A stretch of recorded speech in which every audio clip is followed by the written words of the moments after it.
Greetings, everyone.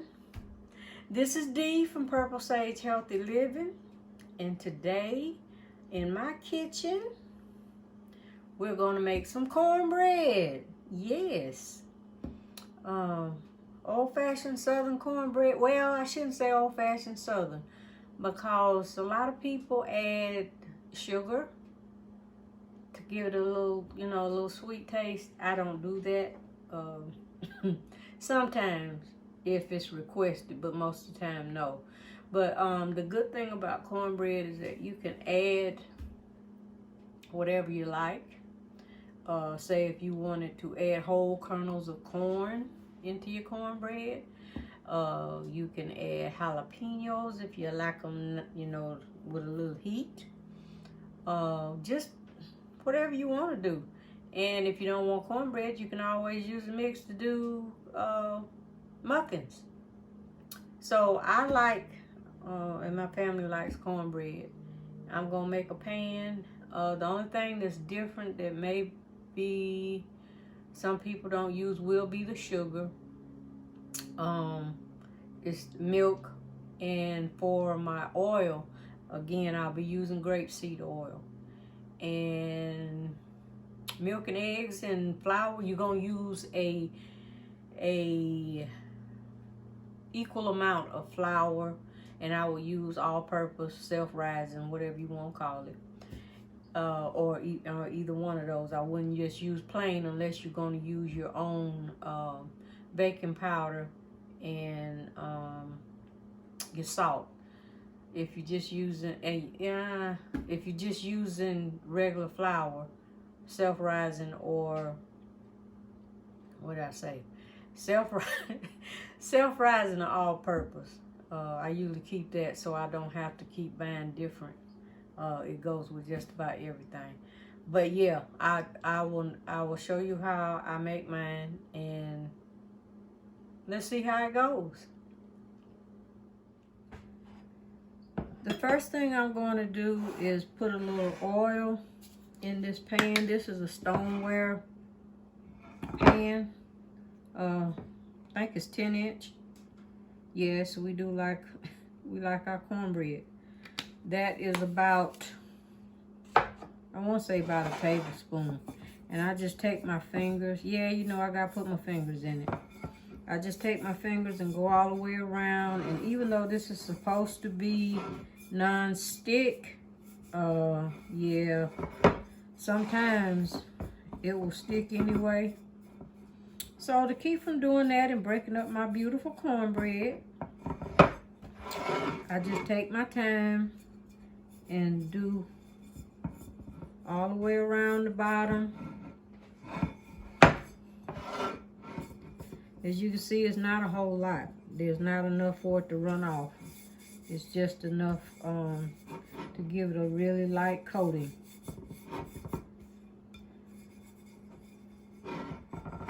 And I could probably use a paper towel or something. But again, I'm adding grandma's little baby.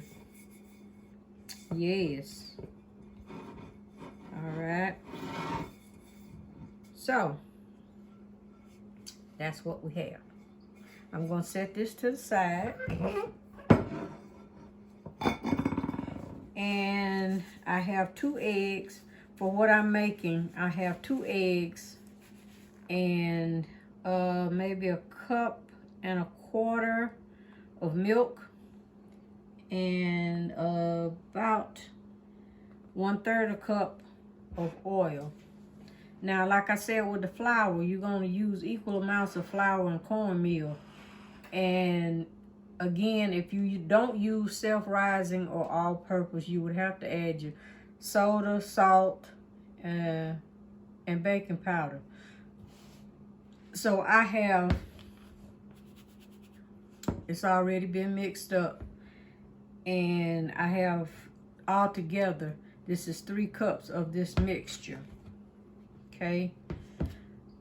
So as always, I'm going to beat my eggs first.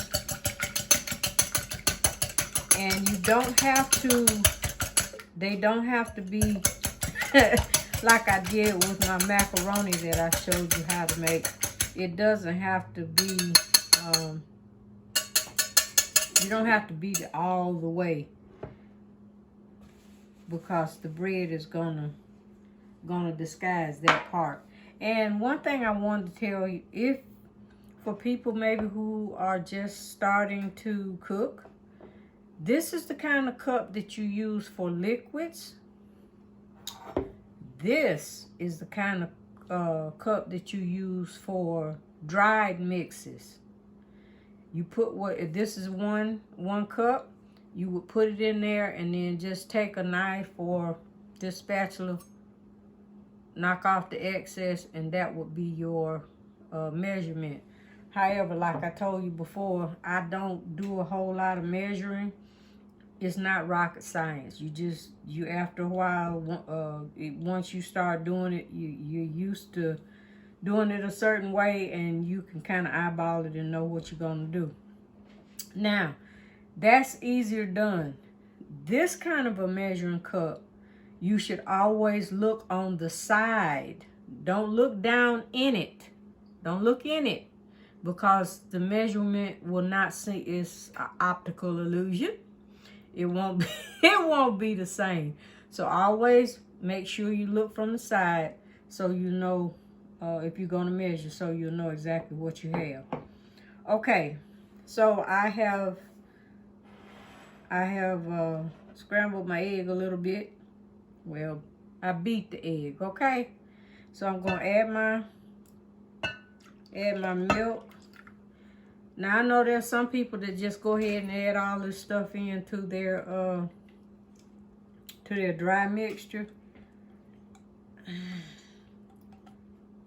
I'm different, and don't care who knows it. Ha ha. Okay, so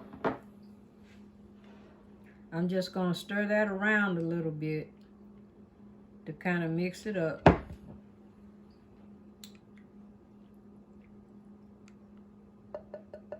Okay, and now I'm going to use this spatula and pour my dry mixture in. Now again, if you're going to use, if you want to add sugar to your, and they say it's not Southern cornbread unless it has a little sugar. But again, that's your preference. This would be the time you could go ahead and add your sugar if you wanted to, and mix it all up together.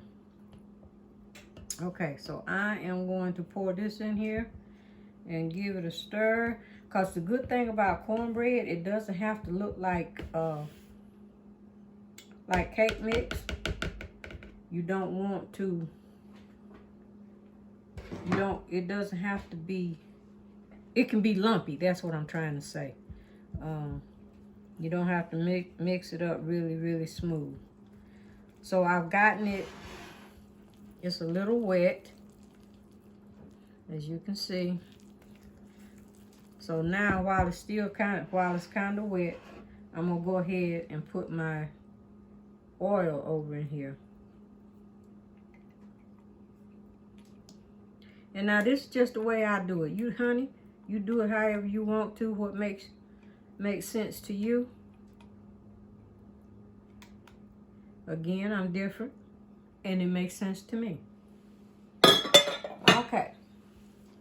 So now that we've got that in there, we're just gonna stir it up. And like I always say, you do yourself a favor. If you want, get yourself some good kitchen tools that makes your work a little bit easier. Cause see, this it scrapes the sides as well as mixing the batter. And you can see it's still kind of lumpy. I'm not going to try to get all of those lumps out. I just want to make sure that there's no dry, no dry spots in it.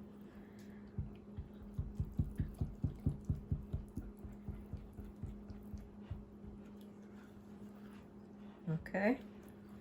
That should be pretty good. It doesn't take a whole lot.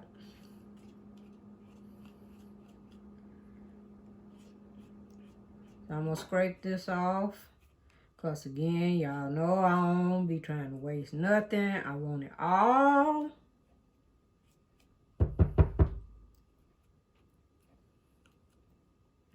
And everybody has their way of doing things. Just like I say, sometimes I do the get a basic recipe and then I fix it like I want. You know, everything in trial and error. Sometimes it works. Sometimes it does not. But so far, this one kind of works for me. Okay. So now I am going to pour my batter over into this pan.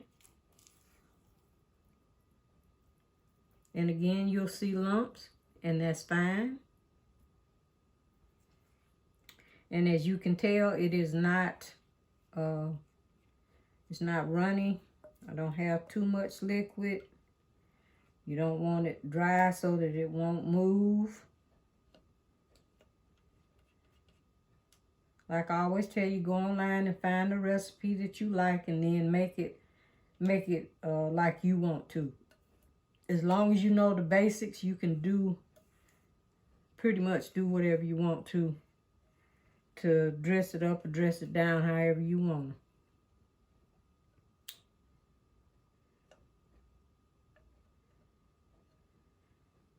Now, what I like, you know, some of you seasoned cook, if you would, down in the comments, you can add your spin on however you do it, or what additives or something to tell someone that maybe hasn't tried it. Shoot, I might try it.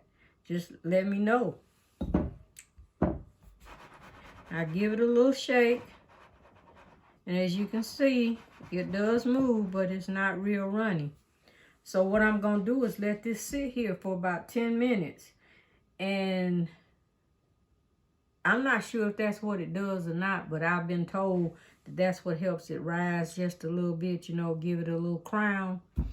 So far, it has happened that way. We'll see. But I don't want to break something. I'm going to do it just like I usually do.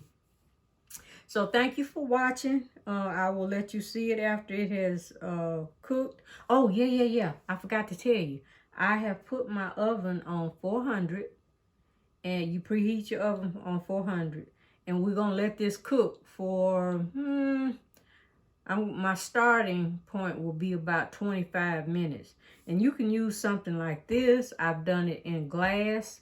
I've done it in cast iron. Most people won't do it in anything but cast iron.